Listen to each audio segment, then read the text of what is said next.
Hello दोस्तों, स्वागत है आप सभी का इस सेशन में। This session is part of a संकल्प सीरीज जहां पर हम IND IFS के सारे जो इम्पोर्टेंट टॉपिक्स हैं उनको through series of 25 lectures cover कर रहे हैं। तो आज के सेशन में हम Indian economy and Indian financial system, जो कि आपका पहला पेपर है, उसका बहुत ही important chapters that is 18 and 19, GDP concepts and union budget, इनको कवर करने वाले हैं। This is lecture number 10 and ये जो टॉपिक्स है इनसे रिलेटेड किस तरीके के क्वेश्चंस एग्जाम में आते हैं, कितना डेप्थ में आपको इन्हें पढ़ना है और किस तरीके से आपको आने वाले एग्जाम के लिए इन टॉपिक से रिलेटेड प्रिपरेशन करनी है, ये सभी कुछ हम इस सेशन में देखेंगे। So please stay tuned till the end of the session.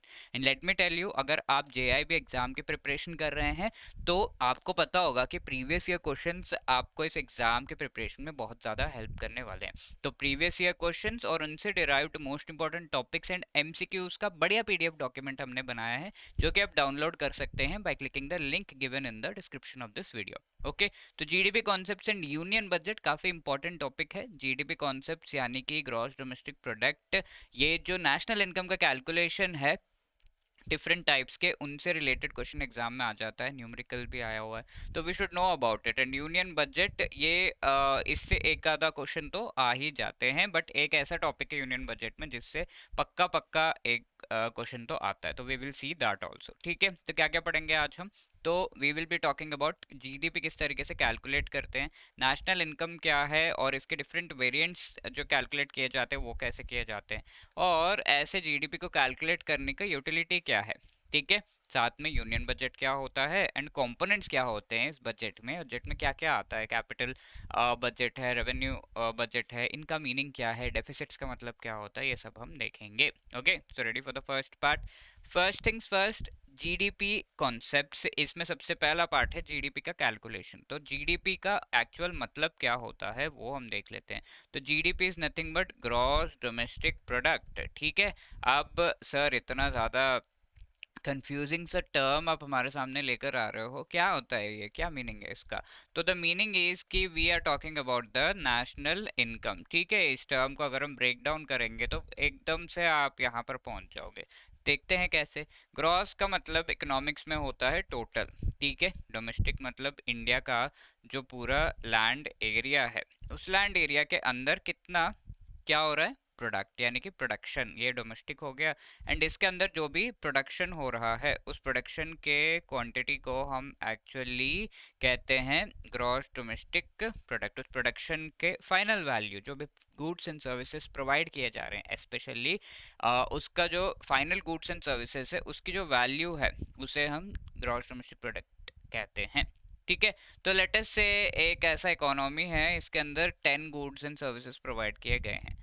Each good and service का 100 रुपीज जो है वैल्यू है। तो total value, final goods and services, final क्यों कह रहा हूँ, बिकॉज फॉर एग्जांपल अगर हम शुगर बना रहे हैं, तो शुगर बनाने के लिए क्या क्या चाहिए होगा आपको, शुगर केन चाहिए होगा जो कि उगाई गई है इन द फील्ड। अब इसका जूस बनेगा, अब जूस बनने के बाद प्रोसेस होके ये शुगर बनेगा, इजंट इट? तो जूस का वैल्यू हम नहीं निकाल रहे, इंटरमीडिएट गुड्स का वैल्यू नहीं निकाल रहे, हम ये final good that is sugar का फाइनल जो कॉस्ट है वो देखते हैं कितना है, and that is the value that we are bothered about.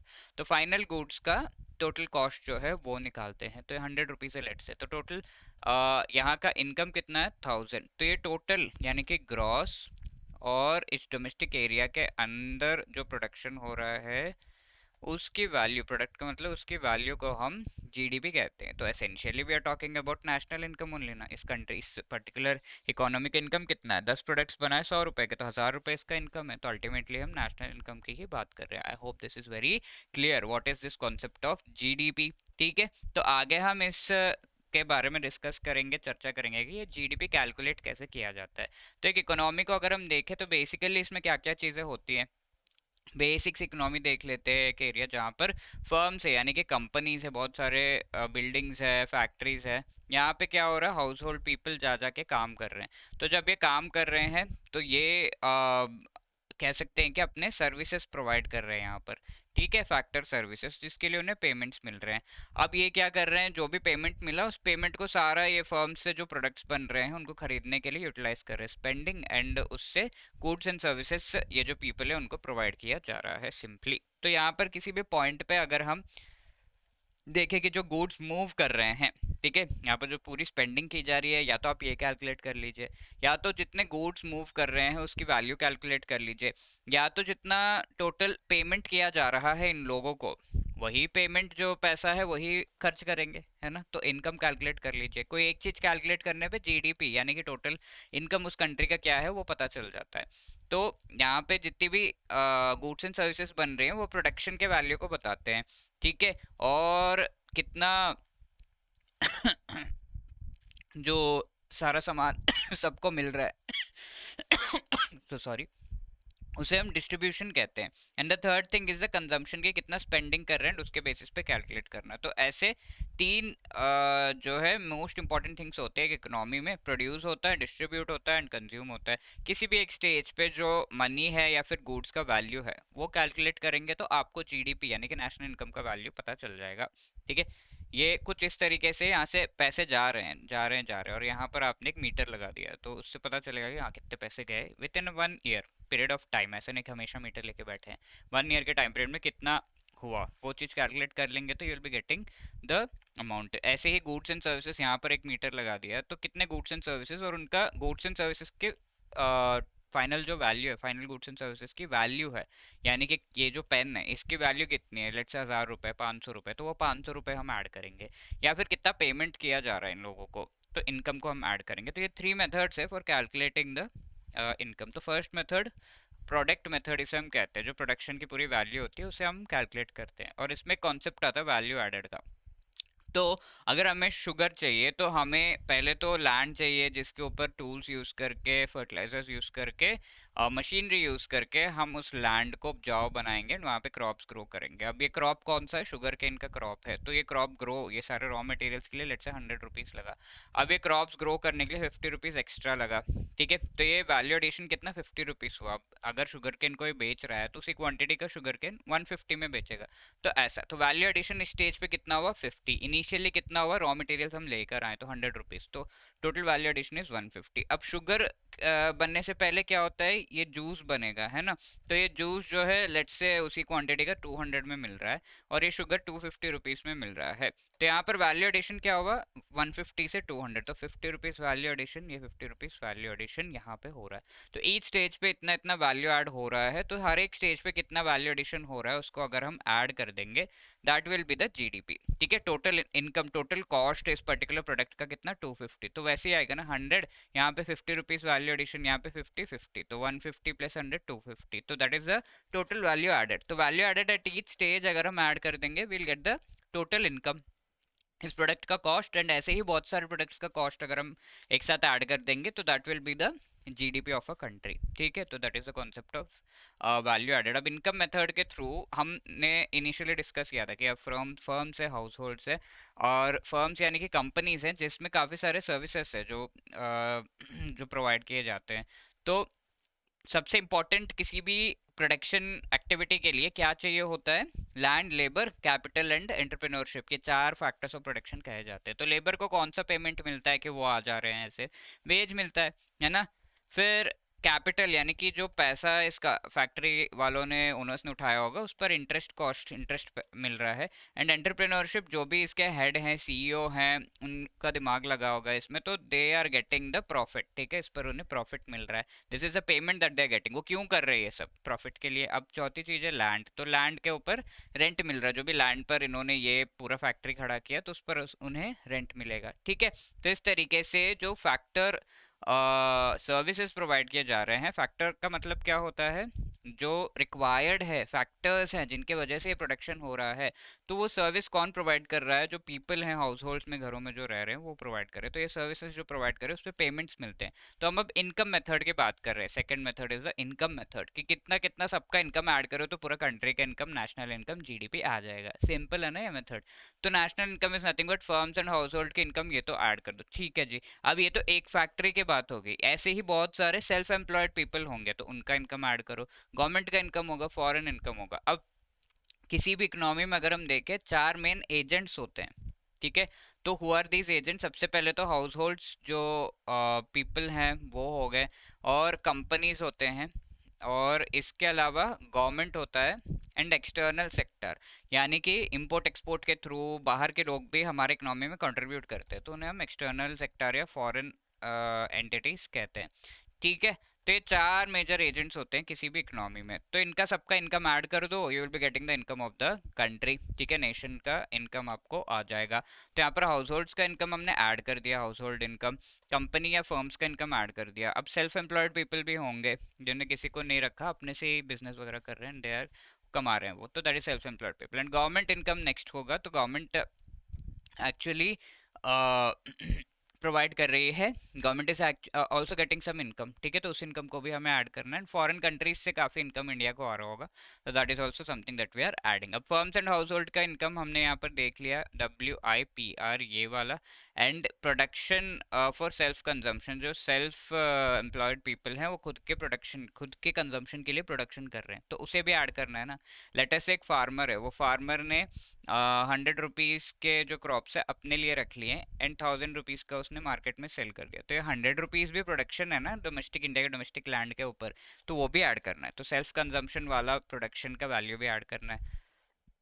Opening stock of public enterprises का जो भी initial we can say production का वैल्यू है, that we are adding. Dividends जो वो दे रहे हैं, गवर्नमेंट को बहुत सारे डिविडेंड्स मिलते हैं अलग अलग जगह से, RBI भी डिविडेंड देता है, यानी कि थोड़ा सा पैसा जो कमा रहा है उसमें से थोड़ा सा देता है, तो that we are add, that is also income of the government. Direct tax जो गवर्नमेंट को मिल रहा है, इनकम ऑफ द गवर्नमेंट। और सेल्फ एम्प्लॉयड पीपल को मिक्सड इनकम मिलता है, अलग अलग जगह से इनकम आता है, तो वो। And net factor income from abroad, अब ये net factor income from abroad का मतलब क्या है? इसका मतलब है कि फॉरेन कंट्रीज से जो इनकम हो रहा है, अब्रॉड से इनकम जो हो रहा है। अभी फैक्टर इनकम है, फैक्टर यानी कि जो पीपल काम कर रहे हैं फॉरेन कंट्रीज में, या फिर इंडियंस जो वहाँ पर है, या फिर फॉरेनर्स यहाँ पर है, उनको जो इनकम, क्रॉस इनकम जो हो रहा है, जो इंडियंस फॉरेन में है वो इंडिया में पैसा भेजेंगे। लेट से 100 रुपीज़ इंडिया में आया, अब जो फॉरेनर्स इंडिया में वो पैसा फॉरेन भेजेंगे, लेट से 50 रुपीज़ गया, तो इसका नेट कितना है, इंडिया में कितना बचा, 50 रुपीज़ नेट बच गया, इजंट इट? सब्ट्रैक्ट करेंगे what is coming in and going out, तो that is the net factor income from abroad. Clear है ना? तो ये सारी चीज़ें ऐड करेंगे, will be getting the national income from the income method. अब नेक्स्ट है एक्सपेंडिचर मेथड। मैंने चार एजेंट्स के बारे में बताया, household, firm, government, external sector. चारों का एक्सपेंडिचर यानी कि कितना स्पेंडिंग कर रहे हैं, कितना खर्च कर रहे हैं। आप खर्च किस पे करेंगे? स्पेन पे खर्च कर रहे हैं, मतलब कितना खर्च करेंगे? स्पेन का फाइनल जो वैल्यू है उस पे करेंगे ना, 500 रुपये जो भी है, तो 500 रुपये स्पेंडिंग पे अगर हम ऐड कर दें, then that we will be calling it as the expenditure method of calculation of GDP। तो हाउस होल्ड का एक्सपेंडिचर क्या है? इसे हम कंजम्पशन एक्सपेंडिचर कहते हैं। ठीक है, कंज्यूम करने के लिए, खुद का यूसेज के लिए जो भी हम एक्सपेंडिचर कर रहे हैं, जो भी गुड्स एंड सर्विसेज अवेल कर रहे हैं, उसका कॉस्ट होता है, तो that will be the consumption expenditure. Firms यानी कि कंपनीज किस तरह का एक्सपेंडिचर कर रहे हैं? इन्वेस्ट करते हैं ये, तो इन्वेस्टमेंट एक्सपेंडिचर कहा जाता है। गवर्नमेंट का जो एक्सपेंडिचर उसे हम क्या कहेंगे? Can you just guess? Yes, it is called government expenditure. ठीक है, अब एक्सटर्नल सेक्टर, बाहर कंट्रीज से जो इनकम आ रहा है, अब इसमें दो चीज़ें, एक तो हम एक्सपोर्ट कर रहे हैं तो इस पर हमें इनकम आ रहा है which is positive, but something that we are importing उस पर हम पैसा खर्च कर रहे हैं तो इट इज़ नेगेटिव। ठीक है, एक्सपोर्ट ई ऑलरेडी हमने जो है यूज़ कर लिया, तो यहाँ पर हम लिखेंगे एक्स, एंड इम्पोर्ट पे जो आ रहा है एम, ये एक स्टैंडर्ड नोटेशन है, एक्सपोर्ट्स एक्स एंड इम्पोर्ट्स पे एम, एक्स माइनस एम। इस तरीके से हमारा जो है एक्सटर्नल सेक्टर का इनकम हो गया।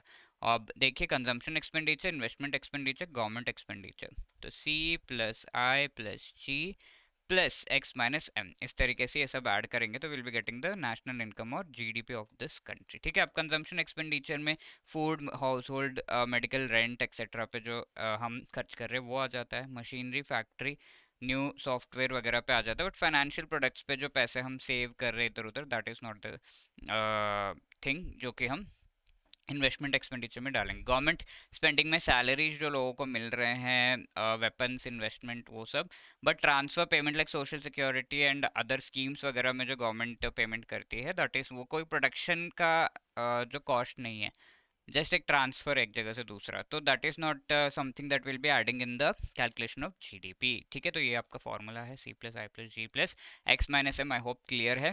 याद रखिएगा, एग्जाम में क्वेश्चन आ सकते हैं, सी का वैल्यू, आई जी का वैल्यू, एक्स एम का वैल्यू दे दिया and you have to calculate. अब जीडीपी पर कैपिटा ये कैसा, अब हमने 3 methods of calculation of GDP देख लिए। अब जीडीपी आपने कैलकुलेट कर लिया लेट से, तो पर कैपिटा कैसे करेंगे। लेट अस से एक एरिया है, मैंने आपको पर कैपिटा इनकम के बारे में पहले भी बताया था, पर कैपिटा इनकम को हम जीडीपी पर कैपिटा भी कहते हैं। एक एरिया है जहाँ पर 10,000 रुपीज जो है इनका टोटल नेशनल इनकम है या जीडीपी है। अब ऐसे में if there are 1,000 people here, तो पर हेड इनकम कितना है, पर कैपिटा इनकम इसे हम कहते हैं। तो जो भी जीडीपी है that divided by the population, ठीक है। तो 10,000 10,000 by 1,000 it will be 10 rupees per head income, per capita income इसे हम कहते हैं। ओके, तो that is the thing, expenditure method. अब ये क्वेश्चन आया था अक्टूबर 2023 में, तो try to answer this, which among the following is not one of the components of calculation of GDP by income approach.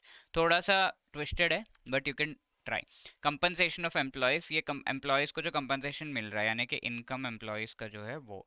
Property income already लिखा है, type of income है, तो ये तो ऐड होगा, क्या ऐड नहीं होगा ये पूछा जा रहा है। Production tax and depreciation on capital, तो प्रोडक्शन टैक्सेस वगैरह ये सब गवर्नमेंट का इनकम होता है। यहाँ लास्ट वन क्या है, गवर्नमेंट कंजम्पशन, यानी कि गवर्नमेंट कितना कंज्यूम कर रही है, कंज्यूम करने के लिए गवर्नमेंट को एक्सपेंडिचर करना होगा, इनकम नहीं है ये गवर्नमेंट का, तो this one will not be added. Is that clear? Consumption is not part of the income, so that is the income approach calculation में ये कंजम्पशन वाला पार्ट जो गवर्नमेंट का है वो ऐड नहीं होगा, so that is one component which is not going to be added here. ठीक है, फर्स्ट पार्ट डन। अब नेशनल इनकम के डिफरेंट वेरिएंट्स, अब जीडीपी का कैलकुलेशन तो हमने देख लिया। अब इसके अलावा और भी चीज़ें हैं क्या जिस तरीके से हम इनकम को कैलकुलेट कर सकते हैं, और चीज़ों की ज़रूरत है क्या, ये हम आगे डिस्कस करेंगे। बट बिफोर दैट एक छोटा सा कॉन्सेप्ट देख लेते हैं, दो concepts in fact we will see, and then we will discuss the other types of national income calculations. ठीक है, बहुत इंटरेस्टिंग है ये भी। अब देखिए, depreciation, gross investment, net investment, बहुत सिंपल सा कॉन्सेप्ट है। लेट्स से नवंबर एक टेक्सटाइल कंपनी है, उसमें 3 मशीन है उनके पास नवंबर में। अब दिसंबर में क्या हुआ, एक मशीन पूरी ख़राब हो गई, तो 2 ही मशीन बचे। अब फाइनली जनवरी में हमने क्या किया, उस मशीन को रिप्लेस कर दिया, एक लेकर आ गए, and one more extra we have brought. ठीक है, तो फाइनली यहाँ पर हमें नेट इन्वेस्टमेंट कैलकुलेट करना है। ठीक है, तो ग्रॉस इन्वेस्टमेंट क्या होता है कि टोटल कितना हमने मशीन्स पे इन्वेस्ट किया, तो हमने टोटल 4 मशीन्स पे इन्वेस्ट किया। ठीक है, 1 2 3 4। और इसके अलावा नेट इन्वेस्टमेंट में हम ये कह रहे हैं कि कितना हमने मेंटेनेंस, सिर्फ मेंटेन किया है या फिर रिप्लेस किया है, उस चीज को हम सब्ट्रैक्ट कर देंगे, तो that is called the depreciation. कोई भी चीज जो बस मेंटेन की गई है दैट इज कॉल्ड डेप्रिसिएशन। ठीक है, डेप्रिसिएशन इज मेंटेन, जो भी मेंटेनेंस के वजह से लॉस हुआ या कमी हो गई, तो एक मशीन का हमें लॉस हो गया, isn't it, that is called the depreciation, एक मशीन डेप्रिशिएट हुआ है, तो वो। तो ग्रॉस इनकम, ग्रॉस जो इन्वेस्टमेंट है उसमें से डेप्रिसिएशन अगर हम सब्ट्रैक्ट करेंगे, ठीक है, एक मशीन को क्या हुआ, बस हमने उसे रिप्लेस किया, नया नहीं खरीदा। ऑफ कोर्स जो पुराना था उसे हमने रिप्लेस कर दिया नए से, बट हाँ we that is not something which is still working and new, right. तो इस वजह से हम कह सकते हैं दिस इज कॉल्ड डेप्रिसिएशन। तो ग्रॉस इनकम टोटल हमने, ग्रॉस इन्वेस्टमेंट सॉरी, टोटल हमने जो इन्वेस्ट किया उसमें से डेप्रिसिएशन हटाओ, will be getting the net investment. अब यहाँ पे नेट इन्वेस्टमेंट कितना होगा, 4 machines minus 1 machine, how much, 3 machines. Is that clear?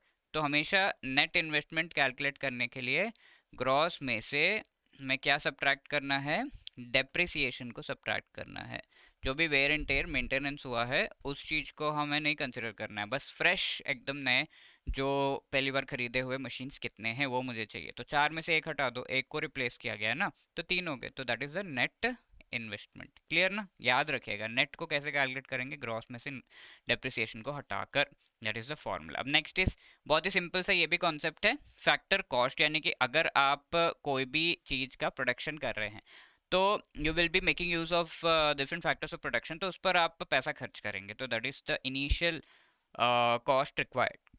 Let's say वही सेम शुगर बनाना है, तो शुगर केन चाहिए, उसके लिए रॉ मटेरियल्स चाहिए, लैंड चाहिए, लेबर चाहिए, सब कुछ मिलाकर कितना कॉस्ट लग रहा है, that is called the factor cost. ठीक है, अब ये फैक्टर कॉस्ट के कंपोनेंट्स एम्प्लॉयज़ को जो पैसे दे रहे हैं, ऑपरेटिंग एक्स्ट्रा पैसे जो आपके पास हैं, इनकम वर्क प्रॉफिट जो हो रहा है, वो सब कुछ फैक्टर कॉस्ट में आ जाता है एकदम इनिशियल। इस पे कोई भी टैक्स वगैरह नहीं जुड़ा है, कोई सब्सिडी सब्ट्रैक्ट नहीं हुए हैं इसमें। तो कई बार क्या होता है, लेट्स से 100 रुपीज़ आपका कॉस्ट है, बट इसमें से 10 रुपीज़ गवर्नमेंट ने दे दिया आपको, तो 90 रुपीज़ इज नेट कॉस्ट जो आप अपने पॉकेट से खर्च कर रहे हैं, इजंट इट? वो। अब ये 90 रुपीज़ के ऊपर ही आगे टैक्सेस लगेंगे, ठीक है। ये सब्सिडीज़ वाला पार्ट तो गवर्नमेंट ने दे दिया आपको, तो वो आप पास ऑन नहीं करेंगे, वो पैसा आप 100 रुपीज़ पे you will not calculate the tax, आगे 90 रुपीज़ पे आगे ये चीज़ होती है।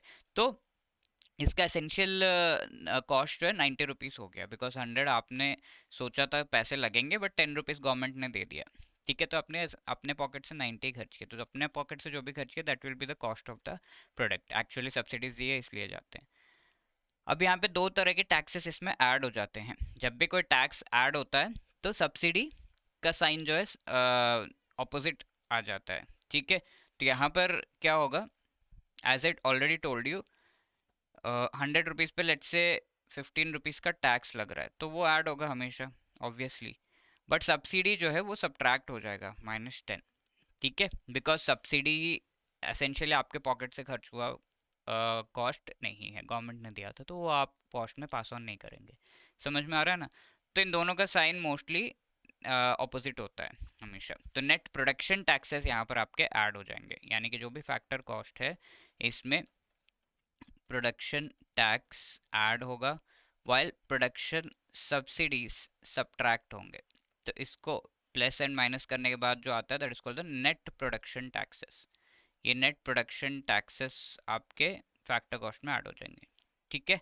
अब प्रोडक्शन टैक्स क्या है एंड आगे और कौन तरह का टैक्स आता है वो भी हम डिस्कस करते हैं। तो प्रोडक्शन टैक्स का मतलब है, let me just ask you one question, there are two factories A and B जिनका लैंड एरिया सेम है, सेम लैंड एरिया पे उन्होंने ये फैक्ट्री एस्टेब्लिश किया हुआ है। ए जो है 100 प्रोडक्ट्स बना रहा है, बी 200 प्रोडक्ट्स बना रहा है, तो किसका लैंड टैक्स ज़्यादा होगा? लैंड का टैक्स किसका ज़्यादा होगा बताइए? यस, दोनों का लैंड टैक्स सेम होगा, because land area is same, land tax will be same, it does not matter आप 100 बनाओ 200 बनाओ। अब अगर मैं आपसे जीएसटी का पूछूं, जीएसटी किसका ज़्यादा होगा, तो ज़्यादा प्रोडक्ट जो बना रहा है वो ज़्यादा टैक्स देगा, जीएसटी उस पर ज़्यादा टैक्स लगेगा, ऐसा।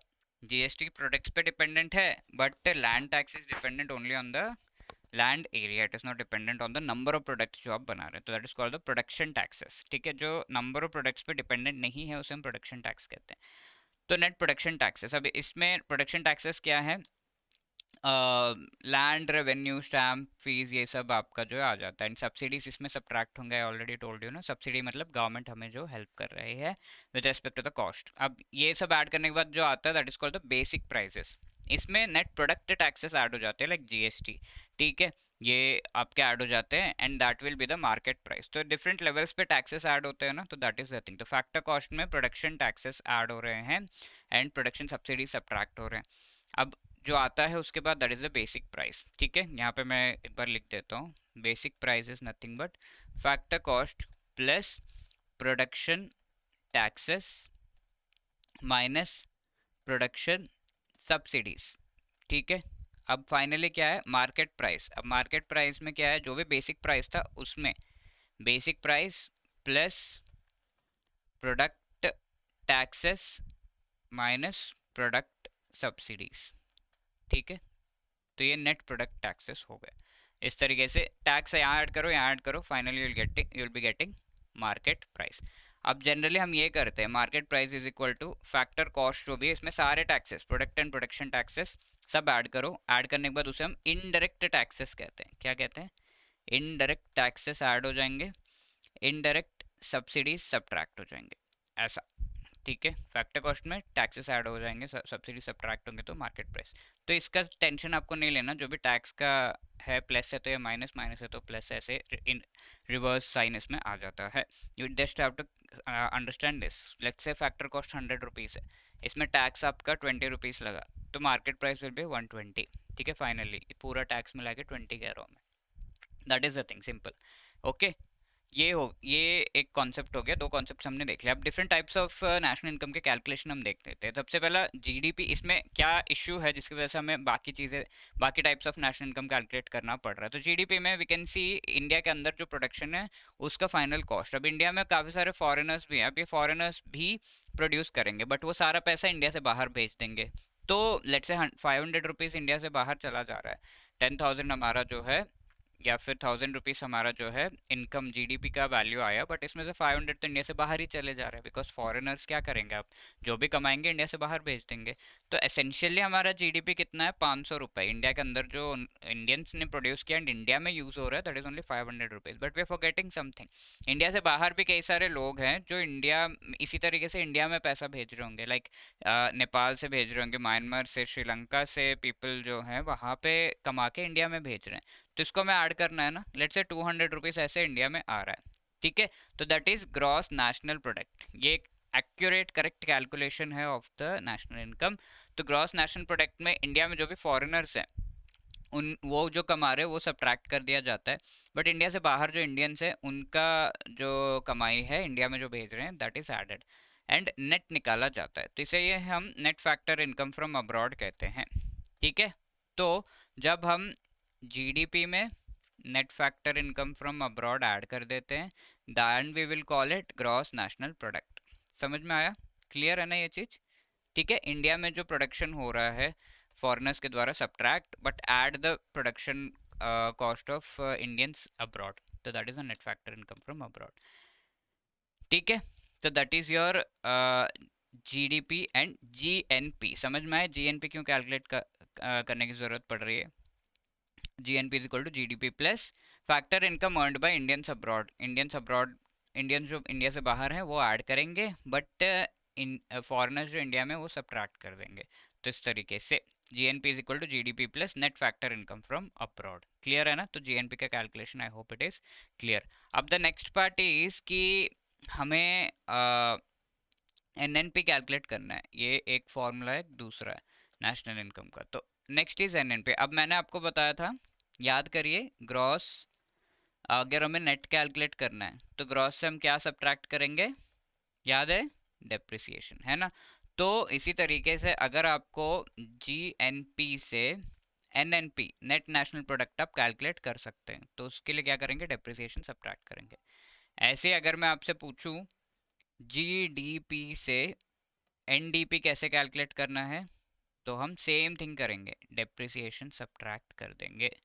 क्लियर है ये चीज, जो नेट और ग्रॉस वाला हमने देखा था वो यहाँ पर हम अप्लाई करेंगे and will be getting this. तो GDP minus depreciation will be getting NDP, GNP minus depreciation will be getting NNP. Clear है ना, ये फर्स्ट वाला तो क्लियर है। अब नेक्स्ट वाला है नेशनल इनकम, ठीक है। तो ये नेशनल इनकम कैलकुलेशन थोड़ा सा ध्यान से देखना पड़ेगा। तो national income is the purest form, best form जो नेशनल इनकम का कैलकुलेशन है वो एनएनपी एट फैक्टर कॉस्ट होता है, ठीक है। बट जनरली जो गवर्नमेंट ऑफ इंडिया है वो क्या कैलकुलेट करती है, government of India generally calculates, let me right it at the top here, government of India generally NNP at factor cost, ये हमें, this is the best calculation of national income. Generally government of India GDP at market price calculate करती है, ठीक है। अब इसको हमें NNP at factor cost में कन्वर्ट करना है। तो जो भी कॉन्सेप्ट अभी तक हमने पढ़े थे वो सब याद करिए। अब सबसे पहले यहाँ पे तो जीडीपी नहीं आएगा, एनपी आएगा, ठीक है, नेशनल प्रोडक्ट आएगा। तो उसके लिए हम क्या करेंगे, जीडीपी जो भी है उसमें net factor income from abroad add कर दो, ठीक है। ये ऐड करने पे क्या हो गया, ये this will be GNP eight market price, है ना।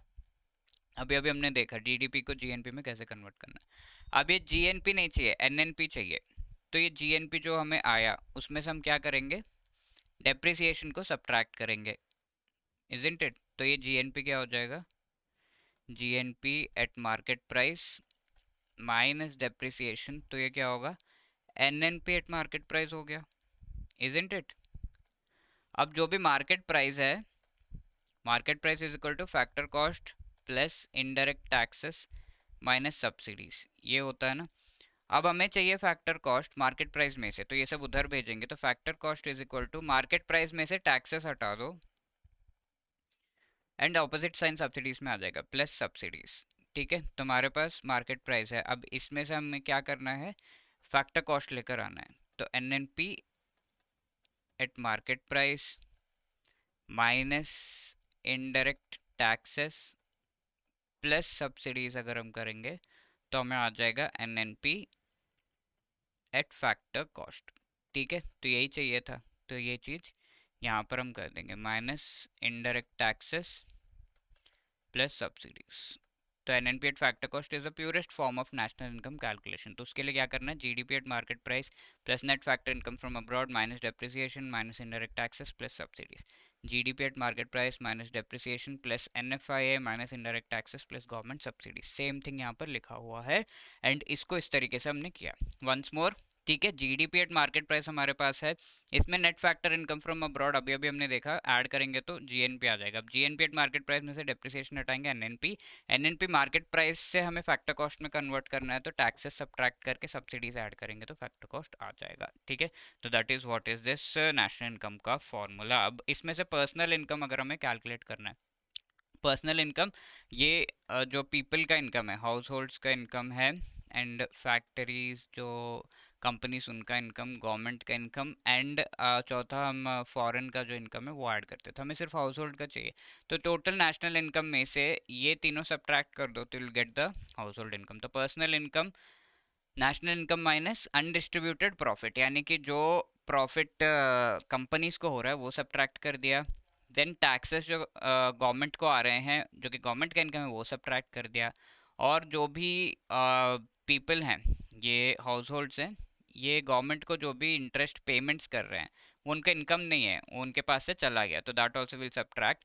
बट ऐड एनीथिंग जो ट्रांसफर पेमेंट, गवर्नमेंट कुछ पेमेंट कर रही है टू द पीपल, तो दैट वी विल ऐड। ठीक है, तो that is the personal income calculation. Personal income कैसे, जो गवर्नमेंट का एंड ये सब कंपनीज का इनकम वो सब्ट्रैक्ट किया, एंड जो पेमेंट पीपल कर रहे हैं, पर्सनल इनकम का मतलब होता है जो आपका और मेरा हाउस होल्ड पीपल का इनकम है वो, तो इसके लिए उसने जो पेमेंट किया वो हमें हटा देना है, बट गवर्नमेंट ने जो स्कीम्स वगैरह के थ्रू पैसे दिए हैं टू द पीपल वो ऐड कर देना है। तो इस तरीके से पर्सनल इनकम का फॉर्मूला। अब ये इनकम में सारा पैसा हम यूज़ कर लेते हैं क्या, नहीं, थोड़ा टैक्स में चला जाता है ना, हम जीएसटी देते ही देते हैं। तो personal income minus taxes fees ये करेंगे तो हमारा पर्सनल डिस्पोजेबल इनकम आ जाएगा, यानी कि इतना पैसा आप एक्चुअली कंज्यूम कर पा रहे हैं। ठीक है, तो अब इसके अलावा प्राइवेट इनकम कैसे आएगा, यानी कि हमने हाउस होल्ड्स, कंपनीज, गवर्नमेंट और फॉरेन इनकम, तो हमें सिर्फ कंपनीज का इनकम चाहिए, तो बाकी हाउस होल्ड, फॉरेन, गवर्नमेंट ये इनकम हटा दो, और कंपनीज जो पेमेंट्स कर रहे हैं वो भी हटा दो, कंपनीज को जो पेमेंट आ रहा है वो ऐड कर दो, ऐसा।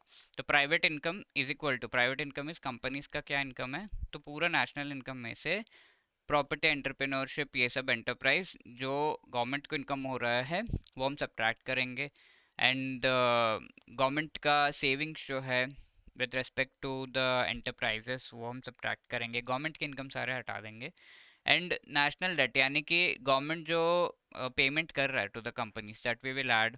नेट करंट ट्रांसफर्स, गवर्नमेंट जो ट्रांसफर कर रहा है, एंड फॉरेन अब्रॉड से जो ट्रांसफर्स हो रहे हैं वो सब हम ऐड करेंगे। ठीक है, then will get the private income. अब national income aggregate GVA basic prices पे अगर है, इसको हम फैक्टर कॉस्ट से कैसे कैलकुलेट कर सकते हैं, इसमें प्रोडक्शन टैक्सेस ऐड होंगे, production subsidy subtract, we have already seen ना फैक्टर कॉस्ट से बेसिक प्राइसेस। तो बेसिक प्राइसेस यहाँ पर हैं, तो बेसिक प्राइसेस पे कैसे आ सकते हैं, फैक्टर कॉस्ट जो भी है 100 रुपीज़ लेट से, इसमें जो भी टैक्स है इन बिटवीन वो ऐड होगा, एंड सब्सिडी -5 रुपीज़ लेट से सब्ट्रैक्ट होगा, तो यहाँ पे कितना आएगा 110 -5, बेसिक प्राइस इज 105। तो इस तरीके से कुछ जीवी एट बेसिक प्राइस ऐसे हम कैलकुलेट कर सकते हैं। ठीक है, टैक्सेस ऐड होंगे एंड सब्सिडी सब्ट्रैक्ट। वैसे ही मार्केट प्राइस तक आने के लिए बेसिक प्राइसेस में हम टैक्सेस ऐड करेंगे, सब्सिडी सब्ट्रैक्ट करेंगे, मार्केट प्राइस।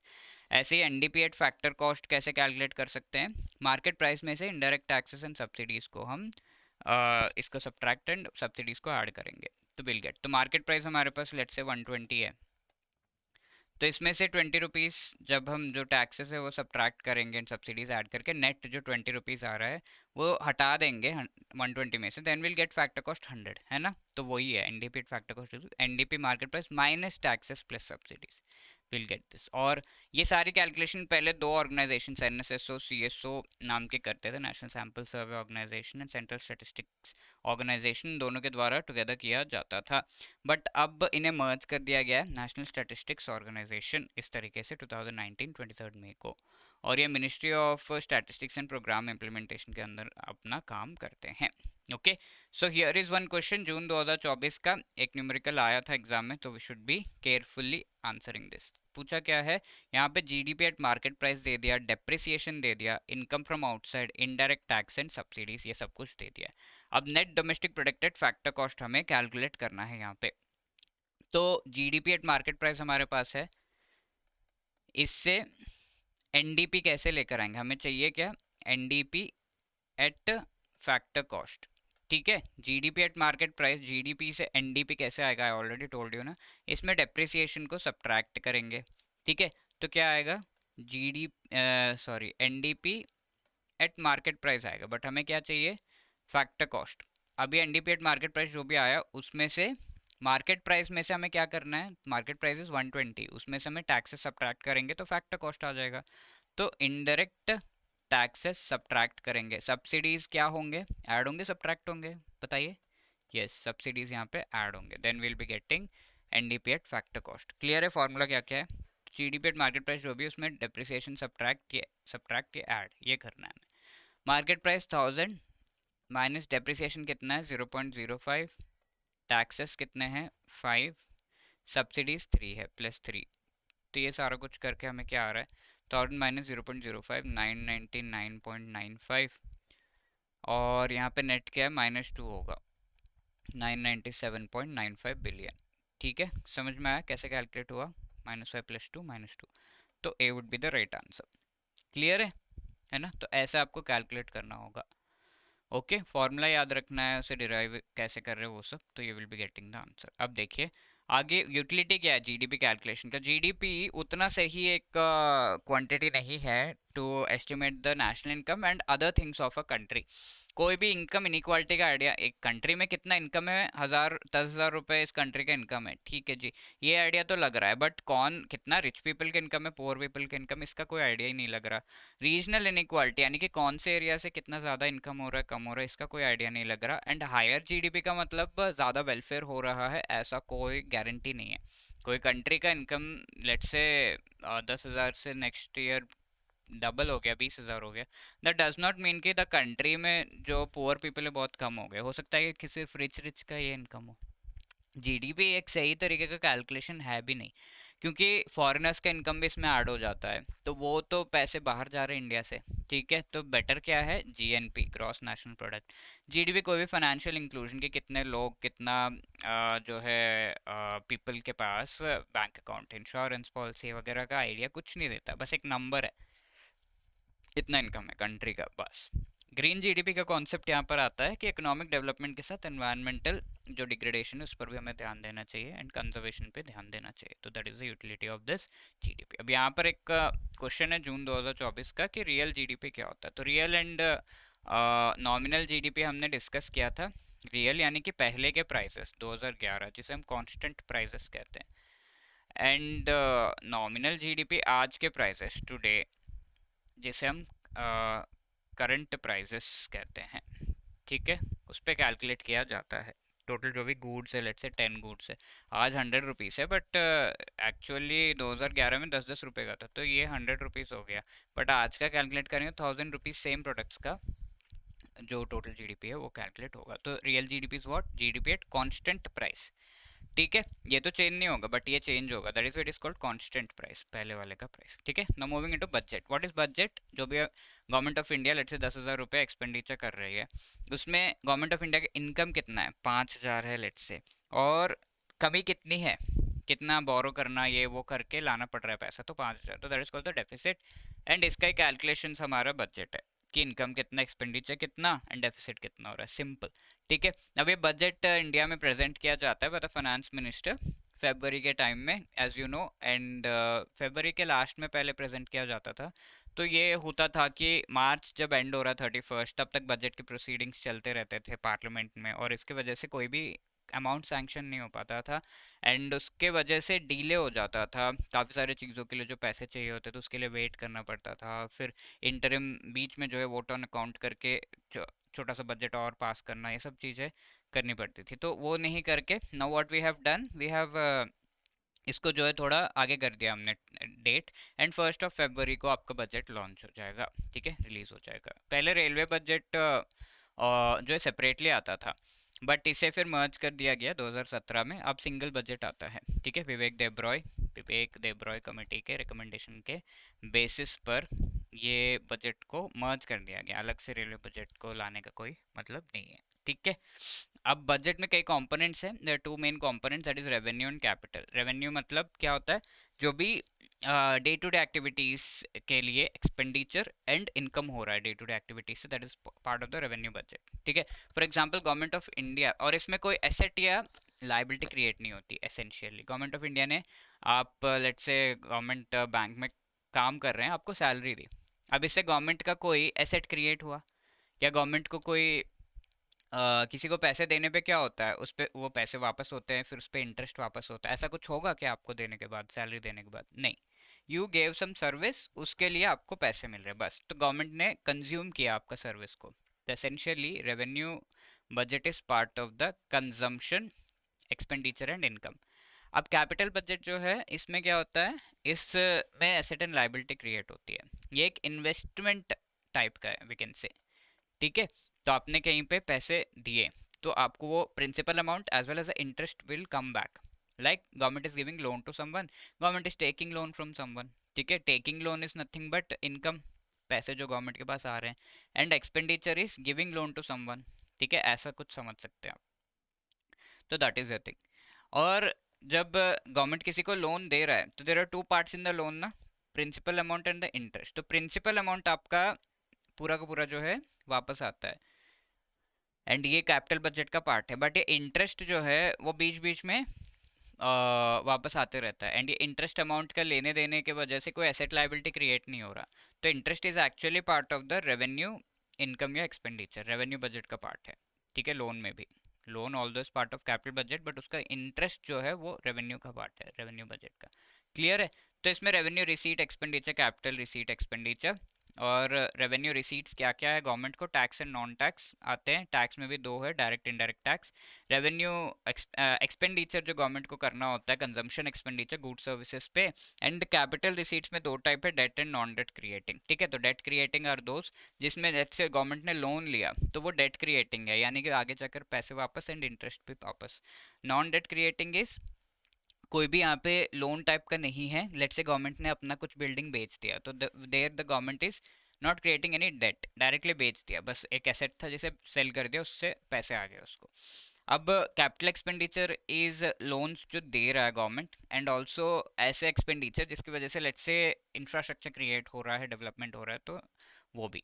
ठीक है, अब डायरेक्ट इनडायरेक्ट टैक्स होता है, अब डायरेक्ट टैक्स इज डायरेक्टली और पेइंग टू द गवर्नमेंट, आप जो इनकम टैक्स है डायरेक्टली गवर्नमेंट की वेबसाइट ओपन करके वहाँ पे पे कर रहे हैं। ठीक है, but GST is indirect tax, because आप शॉपकीपर को दे रहे हैं, शॉपकीपर सारा कोलेट करके गवर्नमेंट को पे करेगा, दैट इज इनडायरेक्ट टैक्स।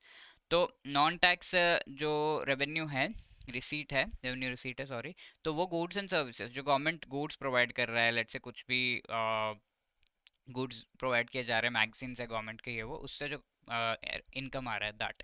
अब सर्विसेज क्या है, गवर्नमेंट जिस तरीके से डिफरेंट सर्विसेज प्रोवाइड करता है, पार्क बना दिया, उसमें एक टिकट लगा दिया, या फिर कुछ मॉन्यूमेंट है वहाँ पे, इस तरीके से साइट सीइंग के लिए आप जा रहे हो तो यू विल पे। ठीक है, तो these are the components, revenue and capital budget. Clear है ना? Union budget is presented in the Indian parliament on, ये जून 2024 का क्वेश्चन है, last working day of February, first of Jan, first working day of March, first of February. Please tell me the answer. Yes absolutely, D is the right answer. ठीक है, तो ये question बार बार आता है। And one more thing in budget is, जहाँ से क्वेश्चन आता ही आता है, I told you, that is deficits. ठीक है, तो डेफिसिट का मतलब क्या होता है, deficit is when ever government of India has an expenditure 10K, but इसका जो इनकम है वो सिर्फ 5K है, और बाकी 5K इज समथिंग जो डेफिसिट है, कमी है। ओके, दैट इज, तो डेफिसिट फाइनेंसिंग एंड ट्रांजैक्शन के बेसिस पर ये जो, अब ये 5,000 की जो कमी है कैसे कवर करेंगे, राइट? कवर करने के बाद भी बच जा रहा है, तो उसको हम डेफिसिट कहते हैं। ठीक है, तो दो तरीके से इसे जो है किया जाता है, एक क्लासिफाई किया जाता है डेफिसिट के डिफरेंट टाइप्स। अब डेफिसिट तो समझ में आ गया, इस पूरे डेफिसिट 5,000 को हम फिस्कल डेफिसिट कहते हैं। क्या कहते हैं? Fiscal deficit. फिस्कल मतलब गवर्नमेंट ऑफ इंडिया के रिलेटेड मोस्टली जो इकोनॉमिक्स, जो मनी है गवर्नमेंट ऑफ इंडिया का उससे रिलेटेड, तो फिस्कल कहते हैं उसे। तो फिस्कल गवर्नमेंट का डेफिसिट क्या है। अब इसे फाइनेंस कैसे किया जा रहा है, short term and long term financing हो सकती है। ठीक है, तो हमेशा लॉन्ग टर्म इज 2-3 ईयर्स का, हमने डेफिसिट कवर अप करने जैसा फाइनेंसिंग किया। शॉर्ट टर्म इस कुछ मंथ्स के लिए या फिर 1 ईयर के लिए, विद इन 1 ईयर फाइनेंसिंग। तो बजट डेफिसिट इज वो जहाँ पर ओनली शॉर्ट टर्म के इंस्ट्रूमेंट से हम फाइनेंस कर रहे हैं, यानी कि ये 5,000 हम कोई लोन ले रहे हैं वो 3 मंथ्स का, और 2,000 का लोन लिया हमने भाई, 3,000 और भी डेफिसिट बचा, that is budget deficit. Monetise deficit is we are bringing short term as well as 3 months का भी लोन है एंड 3 इयर्स का भी लोन है 2K का, और बाकी कितना बच रहा है अभी 1K और डेफिसिट बच रहा है, दैट इज मोनेटाइज्ड डेफिसिट। ठीक है, फिजिकल डेफिसिट मैंने बता दिया, primary deficit and revenue deficit, let us have a look. अब फिजिकल डेफिसिट में दो टाइप्स है, gross physical and net fiscal deficit. Gross physical is the total physical deficit 5,000।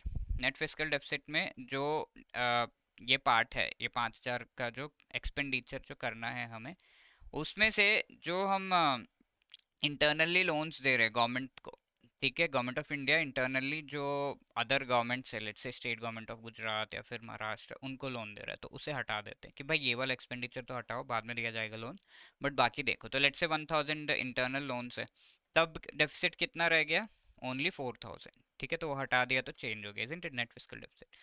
अब इसी में से आता है प्राइमरी डेफिसिट। तो ग्रॉस प्राइमरी डेफिसिट क्या होता है, जो भी नेट फिजिकल डेफिसिट है, नेट फिजिकल डेफिसिट में से अगर आप इंटरेस्ट पेमेंट्स हटा देंगे, यानी गवर्नमेंट ऑफ इंडिया लोन लिया हुआ है, इंटरेस्ट पेमेंट 4 महीने बाद करना है, तो उसको भी हम अभी ऐड कर रहे हैं कि एक भी खर्चा है, नहीं 4 महीने बाद का 4 महीने बाद देखेंगे, अभी का बताओ कितना है, तो interest payment we will subtract, कोई भी इंटरेस्ट पेमेंट से वो हटा देंगे, that is called the primary deficit. ये हर बार एग्जाम में आता है, प्लीज रिमेंबर।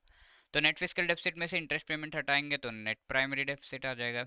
वैसे ही ग्रॉस प्राइमरी डेफिसिट कैसे आएगा, ग्रॉस फिजिकल डेफिसिट में से इंटरेस्ट पेमेंट हटाएंगे तो ग्रॉस प्राइमरी डेफिसिट आ जाएगा। ऐसे रेवेन्यू डेफिसिट क्या है, it is only the deficit in the revenue budget. देखिए डे टू डे एक्टिविटीज के लिए आपको 6,000 रुपये चाहिए, बट गवर्नमेंट का जो इनकम है 5,000 ही है, तो डे टू डे एक्टिविटीज के लिए भी 1,000 की कमी है, तो ये तो बहुत ही बड़ा इश्यू हो गया, that is called the revenue deficit. ठीक है, तो रेवेन्यू डेफिसिट में भी इफेक्टिव रेवेन्यू डेफिसिट आता है, जिसमें जो डे टू डे एक्टिविटीज में कुछ पैसे दिए जा रहे हैं, ग्रांट्स दिए जा रहे हैं। ग्रांट का मतलब होता है कि लो बेटा, आप कहीं पे अपने बड़ों से मिलने जाते हो तो आपको पैसे दे देता है कि रखो मिठाई खा लेना, अब उस पैसे को लौटाने की जरूरत नहीं है, दैट इज कॉल्ड ग्रांट। ठीक है, ऐसे ही government of India state governments को ग्रांट देता है, तो गवर्नमेंट ऑफ इंडिया ने स्टेट गवर्नमेंट्स को ग्रांट दिया, लेट्स से 1,000, बट वो क्या किया, स्टेट गवर्नमेंट्स ने कैपिटल इन्वेस्टमेंट कर दिया, यानी कि इन्होंने इससे स्कूल बिल्डिंग बड़े बड़े इंफ्रास्ट्रक्चर बना दिए, तो वो कैपिटल एक्सपेंडिचर हो गया, तो रेवेन्यू का पार्ट है ही नहीं, हटाओ इस 1,000 को यहाँ से, क्योंकि उन्होंने कैपिटल एक्सपेंडिचर कर दिया, तो दैट इज इसमें से 1,000 ये हटा देंगे तो will be getting effective revenue deficit. ठीक है, रेवेन्यू डेफिसिट 6,000 था, बट ना इफेक्टिव रेवेन्यू डेफिसिट, ठीक है सॉरी 1,000 था, इसमें ये इसमें से हमने 1,000 हटा दिया, तो इफेक्टिव रेवेन्यू डेफिसिट इज 0। ठीक है, तो इस तरीके से, तो 6,000 एक्सपेंडिचर, 5,000 इनकम था, रेवेन्यू इनकम, इसमें से डेफिसिट हमारा 1,000 आ रहा था, और 1,000 जो आ रहा था वो एक्चुअली डिफरेंट गवर्नमेंट्स को दिया गया एंड उन्होंने कैपिटल एक्सपेंडिचर कर दिया। ठीक है, grants for creation of capital assets, ऐसा GOCA कहा जाता है इसे, तो वो 1,000 है, वो हटा दिया, सब्ट्रैक्ट करने पे इफेक्टिवली हमारा रेवेन्यू डेफिसिट तो 0 है भाई, ऐसा दिखा दिया। ठीक है, तो this is one way of calculating June 2024 के क्वेश्चन। अब फाइनली आपके लिए होमवर्क है, please pause the video and try to answer and let me know the answer in the comment section.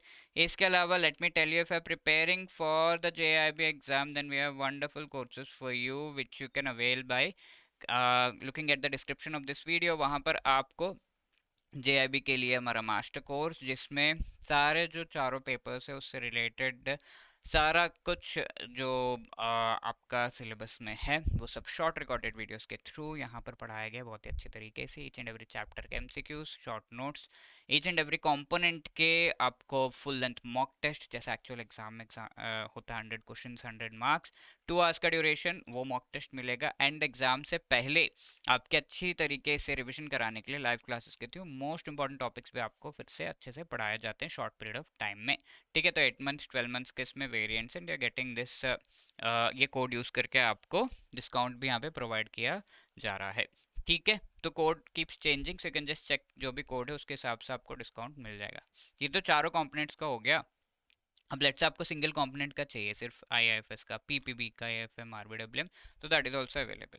अब इसके अलावा हमारा लाइव क्रैश कोर्स भी है, जिसमें आप जो भी मोस्ट इम्पॉर्टेंट टॉपिक्स है ऑफ ऑल द 4 कंपोनेंट्स, उनको अच्छे से आपको पढ़ाया जाता है लाइव क्लासेस के थ्रू। आप लाइव क्लास नहीं अटेंड कर पाए तो उसकी रिकॉर्डिंग भी आपको मिल जाएगी। Chapter wise MCQs, concept notes, previous year questions हो गए and full length mock test, ये सब इसमें भी अवेलेबल है। So you need not worry, इस पे भी आपको डिस्काउंट मिल रहा है। Please go through the code and use it. तो लिंक्स इन जो कोर्सेज के हैं वो आपको इस वीडियो के डिस्क्रिप्शन में मिल जाएंगे। चैप्टर और अगर आपको और भी कोई इश्यू है तो आप इस नंबर पे कॉल कर सकते हैं, या फिर you can drop a mail at hello@edutap.co.in। Wishing you all the best. Thank you so much.